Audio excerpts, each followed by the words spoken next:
Alrighty, you all, we are going to go over the last practice questions of the general portion of the real estate exam. We are only going to say the questions and only say the answers. We have 67 questions, so this video will be probably about 25 minutes. Yeah, so we're just going to get straight into it. Again, we are going over real estate contracts and agencies.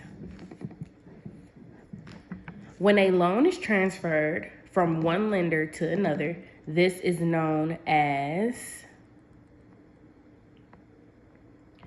D, assignment, because any contract such as a loan can be transferred or assigned to someone else unless there is a clause that prevents the assignment.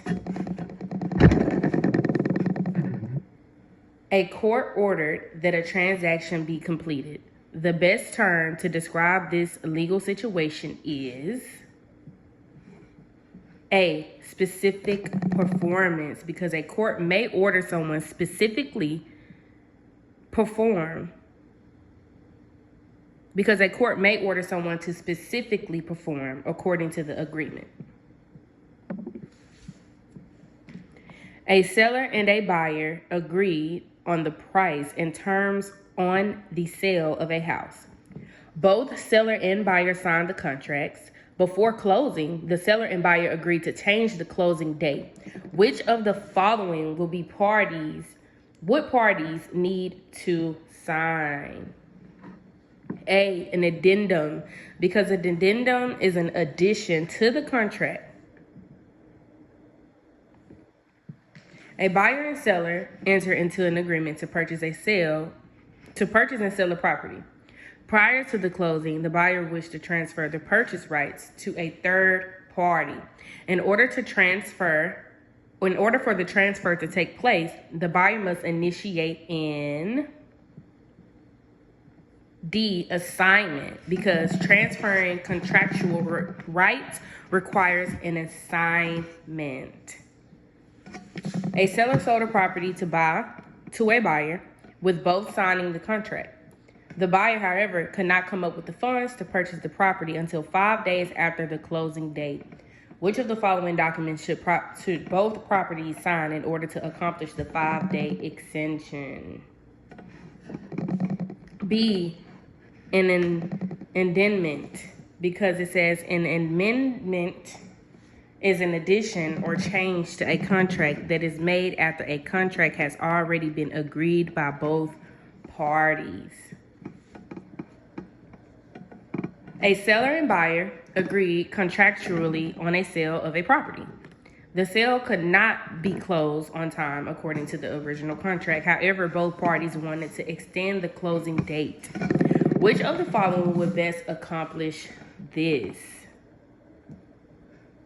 C, change the closing date in the original contract and have all parties initial the change.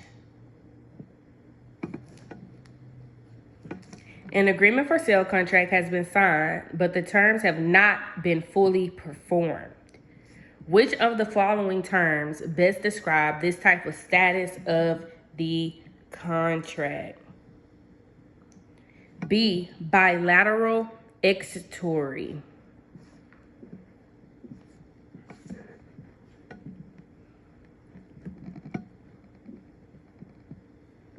XYZ listed a property for sale and put the listing in the multiple listing service, which is the MLS. ABC, working with the prospective buyer, incorporated through the MLS and showed the property. What is true? C, ABC is a sub-agent of XYZ, because ABC, which is the selling agent, is working as a sub-agent for XYZ, which is the listing agent in the seller. Under a listing agreement, who would be the client? C, the seller, because the seller is the client or principal, which is the one who does the hiring under a listing agreement. If a salesperson showed several houses to a buyer and told the buyer one home in particular was the best buy, what type of agency might have been created?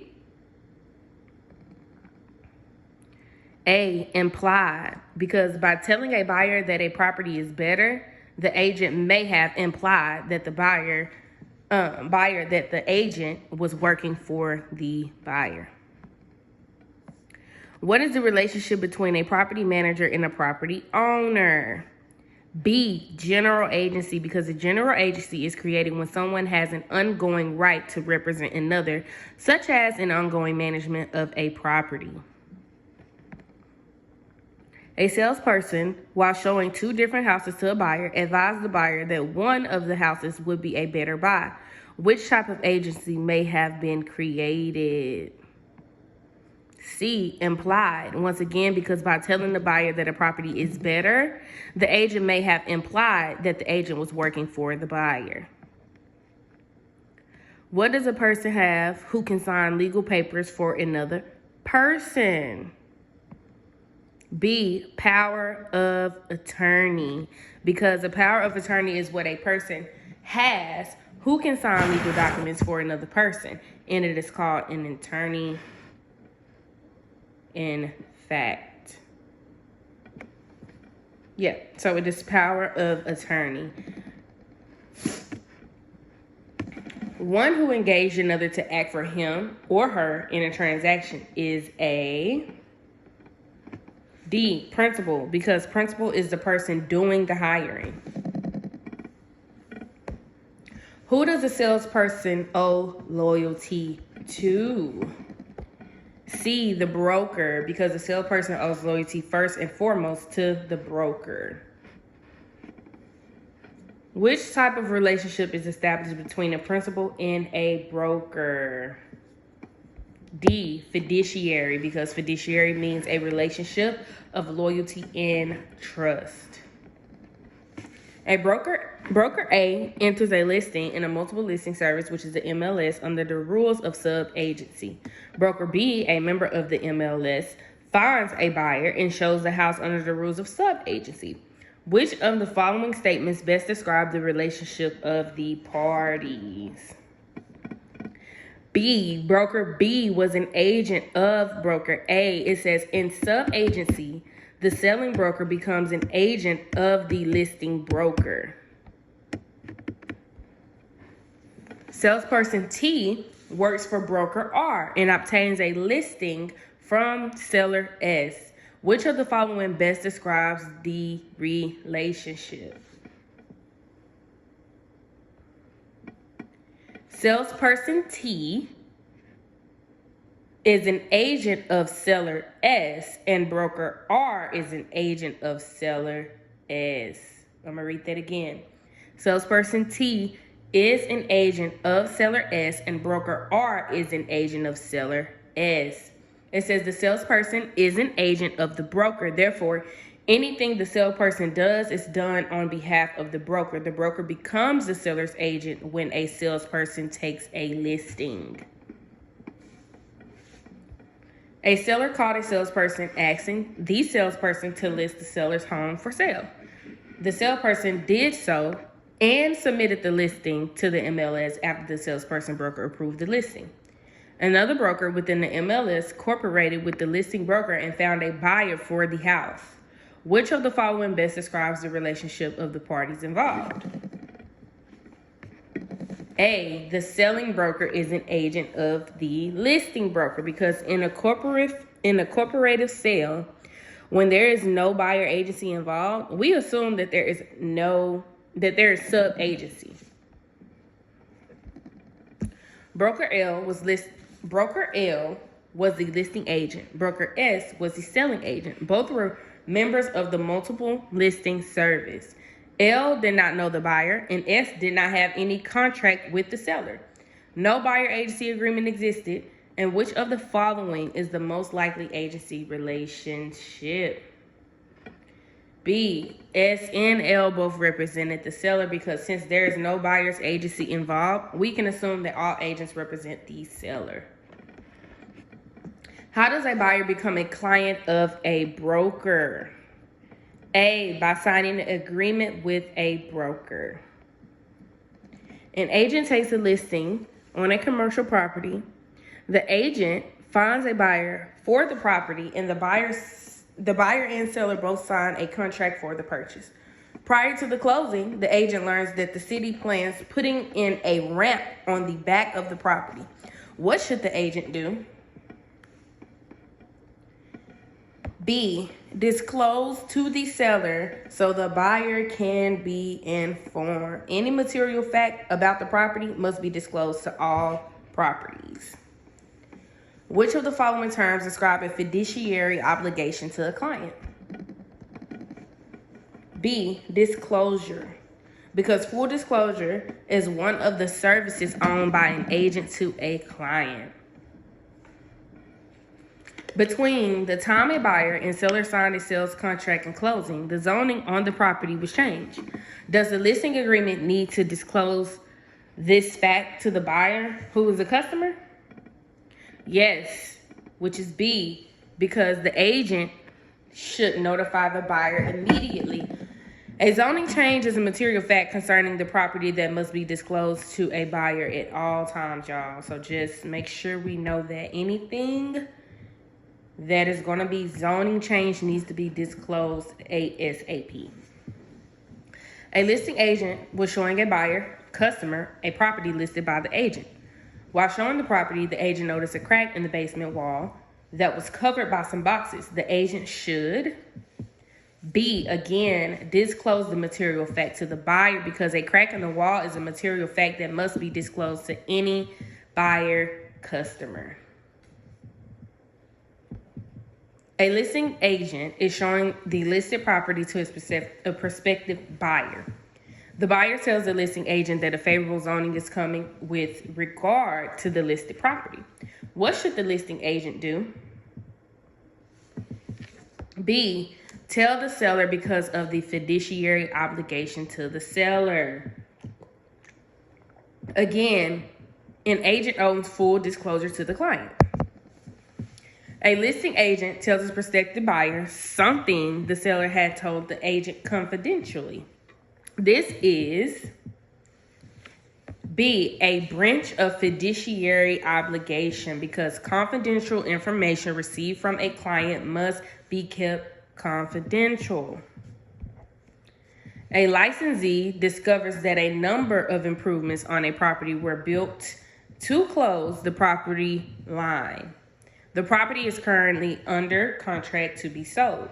Which statements best describe what the agent should do? B, disclose to the buyer immediately, because any material fact must be disclosed to a buyer's customer. A buyer was considering purchasing a new home that the listing broker was aware had been built on a toxic waste dump. What duty does the listing broker owe to the buyer? A, disclosure, because disclosure of toxic waste dump to a buyer customer is required. A listing broker has to exercise all of the following duties to the seller except D, management, because management is not an obligation of an agent. Mrs. J signed a listing contract on August 15th. When she signed the listing, she told the broker that some major repairs had just been completed on termite damage. The broker should C, be sure to inform all buyers of this fact, because since termite damage is a material defect, the broker must disclose to all buyers. We are halfway through, y'all.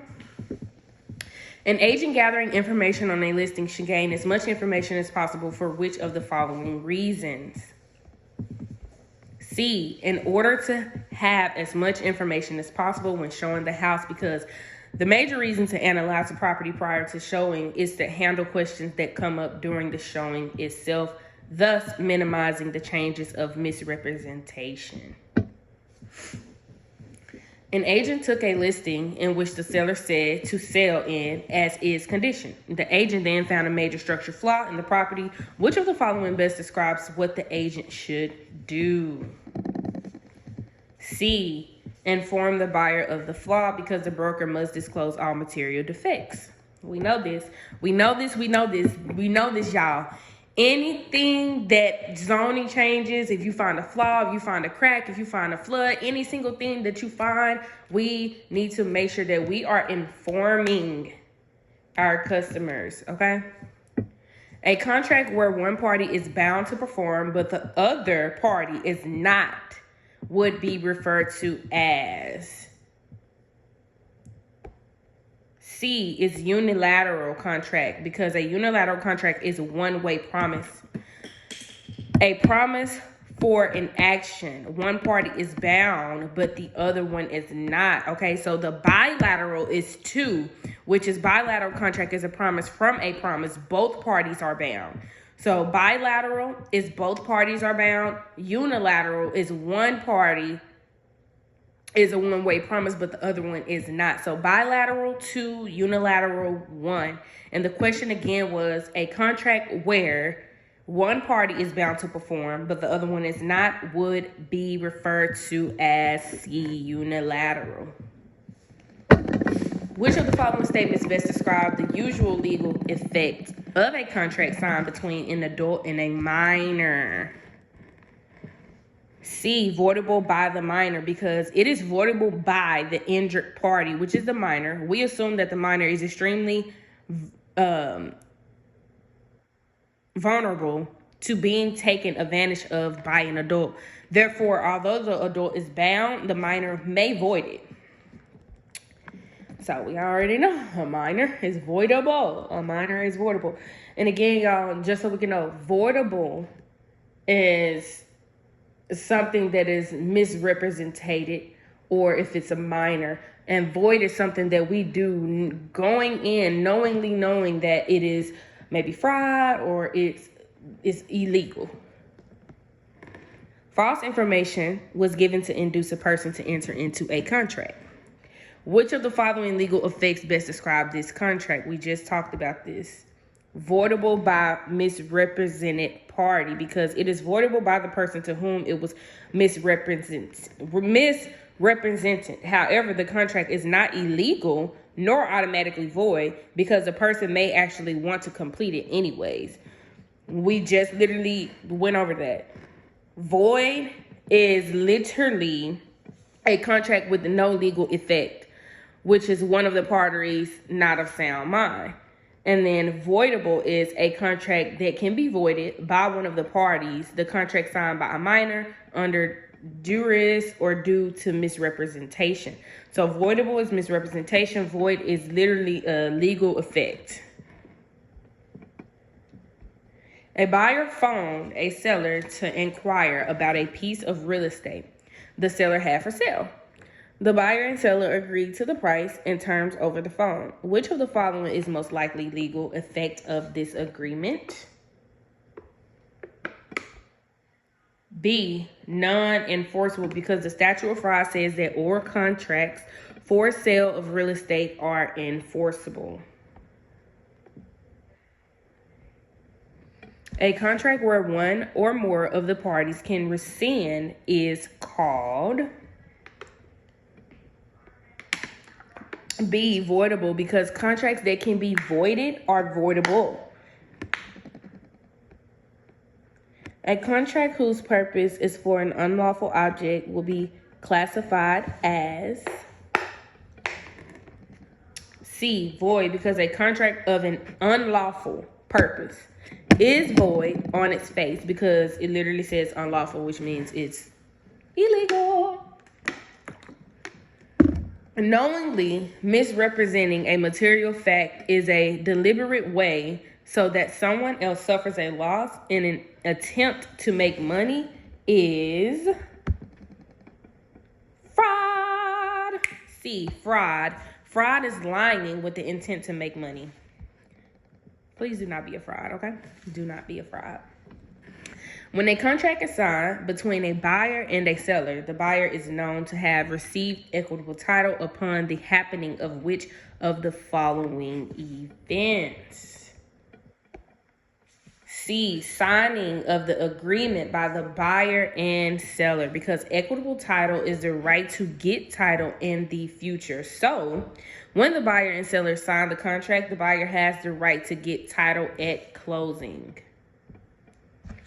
In order to be in compliance with the statute of fraud, a sales contract must be in writing, because the statute of frauds only requires that real estate sales contract deeds and leases over 1 year be in writing to be enforceable. Anything that you do needs to be in writing, okay? Anything that you do needs to be in writing. A sale contract must be in writing to be enforceable due to the, we just talked about that, statute of frauds, which is D. A salesperson received an offer on a house. While preparing to present the offer, another offer on the same house came into the office. Which of the following statements best describe what the salesperson should do? We already know this. B, present both offers at the same time, because the owner has the right to know about all existing offers before making a decision on any one particular offer. A broker had a piece of property listed for $90,000. A buyer submitted an offer for $89,000. Which of the following statements is correct regarding the situation? D, the buyer can revoke the offer until it is accepted. It says an offer can always be revoked up until it has been accepted. So basically, that's literally just saying if I, Janiyah, wanted to buy a house and the house was $200,000 and I offer $198,000 for the house, right? If the seller have not accepted my offer, I can revoke it at any time. If I go find another house that's less than that and it's the same structure externally and internally, I can literally go and buy that house, and I can revoke my offer to this person because he haven't accepted it. Now, if he accepted it, then that's two totally different things. Which of the following items would not always be a part of a contract for a sale of personal property? C, a written agreement, because all contracts do not have to be in writing. The statute of frauds says that to be enforceable, all real estate contracts, deeds, leases over 1 year must be in writing. However, this question calls for the sale of personal property, not real estate. The question again was, which of the following items would not always be a part of a contract for personal property, which is written agreement. So that means will be like the offer and acceptance, the legality and consideration, but not a written agreement for personal property. Which of the following items would not always be a part of the real estate purchase contract? Earnest money. C, because earnest money is not required to have a contract. We all know that. Earnest money is just something that you give upfront to the seller, depending on how much y'all agree on, to let him know that, like, okay, I am serious about this deal, okay? Y offers X $60,000 for X property. Which of the best terms describe the role of X? X is the offeree, which is D, because Y, which is the offeror, is making the offer to X, which is the offeree. There is no lease.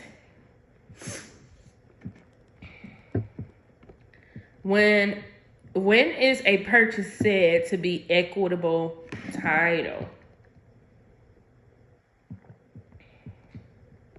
A, at the signing of the sales contract by both buyer and seller. It says equitable title is the right to obtain title in the future. This is obtained by the buyer when the buyer and the seller both sign the contract. We are almost done, y'all. In order for a real estate sales contract to be valid, it must include A, D, property description. Because of the four, only the property description is required.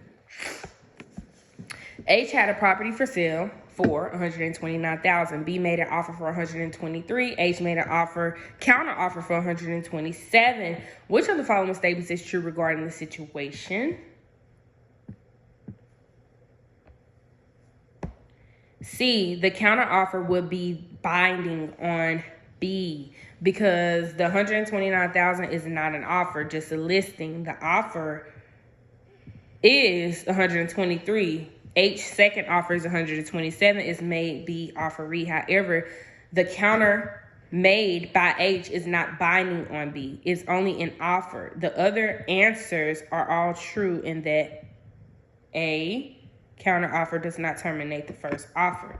So the answer is C. The counter offer would be binding on B. A contract is not completed and binding until it is signed by the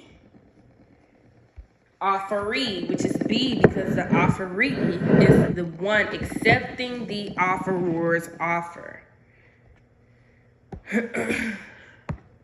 S owns a property and lists the property sale with the broker. The broker finds a buyer who makes an offer on the property.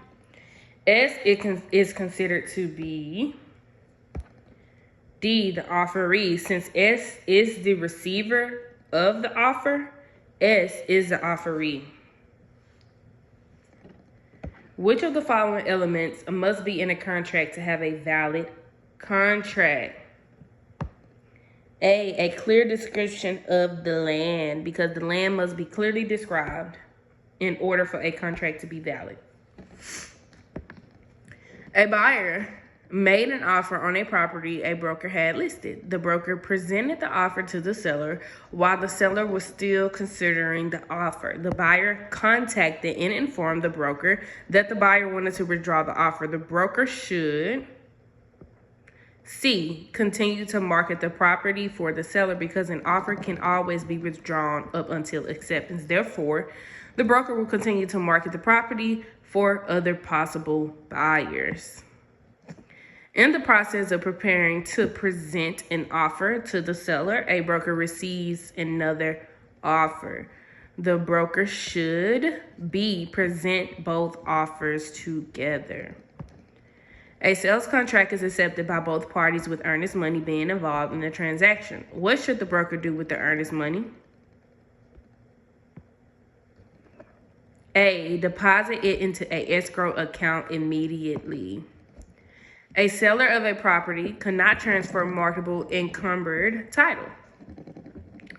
What should the broker do with any earnest money involved in the transaction?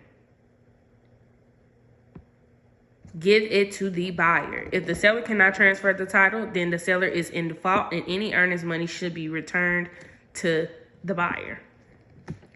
That was on the test. We need to make sure we remember that.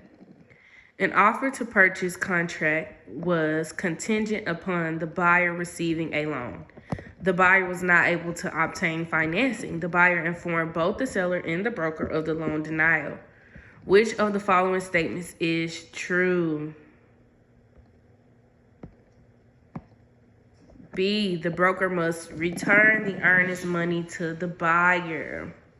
It says, if a mortgage contingency clause is part of a contract, then the earnest money should be returned to the buyer if the buyer cannot qualify for a loan.